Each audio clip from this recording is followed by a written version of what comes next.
పొదుపేదో పిల్లలకి చేసుకుని కరెక్ట్. భవిష్యత్ నిత్య కార్యక్రమాలు విద్యానంద భారత్ తీసుకోవడానికి గారు, అవకాశం ఉంది. నిత్య విద్యానంద భారత్ గారు మీరు ఒక్క నిమిషం అందుబాటులో ఉండండి. పీసీఆర్ ఒకసారి నెంబర్ డిస్ప్లే చేయండి.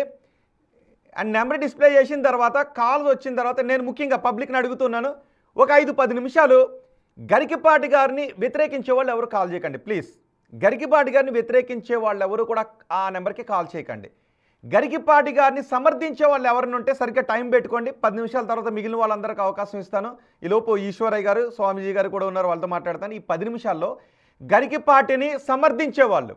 సో పీసీఆర్ ఒకసారి మీరు సమర్థిస్తూ మాట్లాడుతున్నారని అడిగిన తర్వాత కాల్ కనెక్ట్ చేయండి. ఒకవేళ ఎవరైనా, ఎందుకంటే సమర్థించేవారు ఒక్కరైనా ఉంటారేమో అని చూద్దామని. ఓకే, ఒక కాలర్ ఉన్నారు, ఎవరు? మణికంఠ. మణికంఠ గారు. Hello sir. మణికంఠ గారు మాట్లాడండి. అవును సార్, చెప్పండి సార్. ఏంటి మీరు గరికపాటి గారిని సమర్థిస్తున్నారా? గరికపాటి వారిని ఇప్పుడు ఏ విధంగా సమర్థించాలి సార్? అసలుకి పిల్లలకి, పేద పిల్లలకి భోజనం అందకుంటే వాళ్ళు ఎటు వెళ్ళిపోతారు?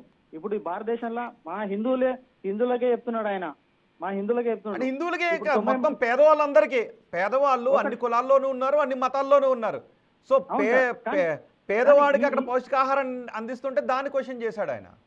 ఆయన ఏమంటున్నాడు, 2 తెలుగు రాష్ట్రాల్లోకి ఇవ్వద్దు అంటున్నాడు. అవును, ఇప్పుడు ఇవ్వద్దు అంటే ఏం చేస్తారు సార్? ఇప్పుడు మిషనరీస్ ఉన్నాయి, ఇప్పుడు క్రిస్టియన్ మిషనరీస్ ఉన్నాయి సార్. వాడు కులం చూడడు, మతం చూడడు, అందరికి భోజనాలు పెడుతున్నాడు, విద్య అందిస్తుండు. ఈయన ఏం చేస్తుండు? వచ్చే ప్రభుత్వం ఇచ్చే వాటిని కూడా ఇవ్వద్దని చెప్తుండు. ఎంతవరకు సమాజం సార్ ఇది? కరెక్ట్. ఇప్పుడు ఈయన సరే గుడ్డు వద్దంటుండు, మరి నెయ్యి వేసి పెట్టమని చెప్పండి, పంచభక్ష పరమాన్నాలు పెట్టమని చెప్పండి పిల్లలకి. ఈయన కోడిగుడ్డు తినడేమో.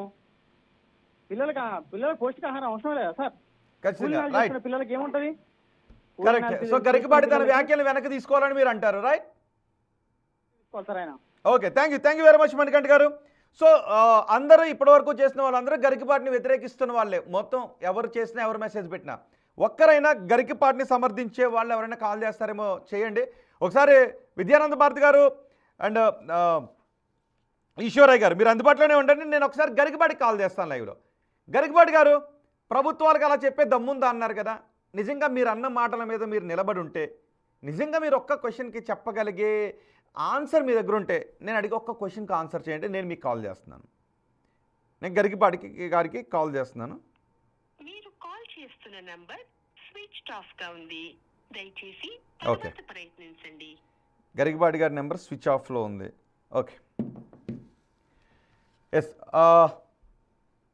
విద్యానంద భారతి గారు, సో ఇంత పండితులు, ఆయన అవధాని, దైవం గురించి చెప్తుంటారు, సామాజిక బాధ్యతల గురించి చెప్పే మనిషి సామాజిక బాధ్యతను విస్మరించండి అని చెప్పడం ఏంటి? మధ్యాహ్న భోజన పథకంలో ఒక సామాజిక బాధ్యత ఉంది. చాలా మంది సోమరిపోతుల్లా తయారైపోయి వీటి మీద ఆధారపడి బ్రతుకుతున్నారు అనేటువంటి ఒక కోణం కనపడతా ఉంది. తప్పండి. రెండోది ఎక్కడైనా నేను ఒకటి అడుగుతా, ఎక్కడైనా ఉందా? అది ఉంటే దాన్ని మార్చుకోవాల్సిన అవసరం. మధ్యాహ్న భోజన పథకాన్ని తినడం ద్వారానే సోమరిపోతులు అయిపోవట్లేదు.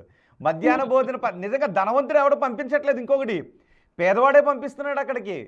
పేదవాడే అక్కడికి పంపించి ఆ మధ్యాహ్న భోజన అన్నాన్ని పేదవాడే తింటాడు. ఒకవేళ ధనికులు ఎవరంటే బాక్సులు తెచ్చుకుంటారు ఒక్కొక్క చోట. ధనికులు ఉన్న వాళ్ళు ఎవరైనా ఉంటే, ధనికులు ఎవరు ఫస్ట్ ప్రైవేట్ స్కూల్కి వెళ్ళట్లేదు, పేదవాడే ఇంకా పంపిస్తూ ఉన్నాడు.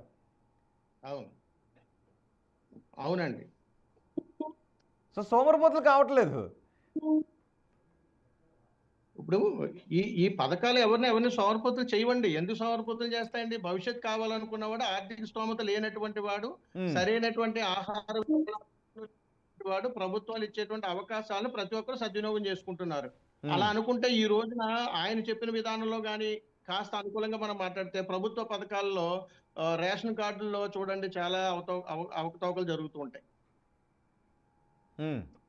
పిల్లలకు వచ్చే పౌష్టికాహారాలకు వస్తే ఎంతమందికి సరైనటువంటి అవగాహన ఏ స్కూళ్ళలో కల్పిస్తున్నారండి? ప్రభుత్వం చొరవ తీసుకుని మధ్యాహ్న భోజన పథకాలు ఇచ్చి ఎంతో మందికి చేయూతగా నిలబడి వారికి కావాల్సినటువంటి విధానంలో అవకాశం మేరకు ఆహారాన్ని అందిస్తున్నాయి. వీటికి స్వచ్ఛంద సంస్థలు కూడా సహాయ సహకారాలు అందిస్తూనే ఉన్నాయి. అలా అనుకుంటే ఎన్నో దేవస్థానాలకు వెళ్ళినప్పుడు ఉచితంగా భోజనాలు పెడతారు. బాగా డబ్బున్న వాళ్ళే తినండి, పేదలు తినకండి అని అంటాక లేదు కదా. అక్కడ భక్తున్నవాడే రండి తినటానికి వస్తున్నారు ఇక్కడికి మీరు అని అంటాడేమో ఈయన.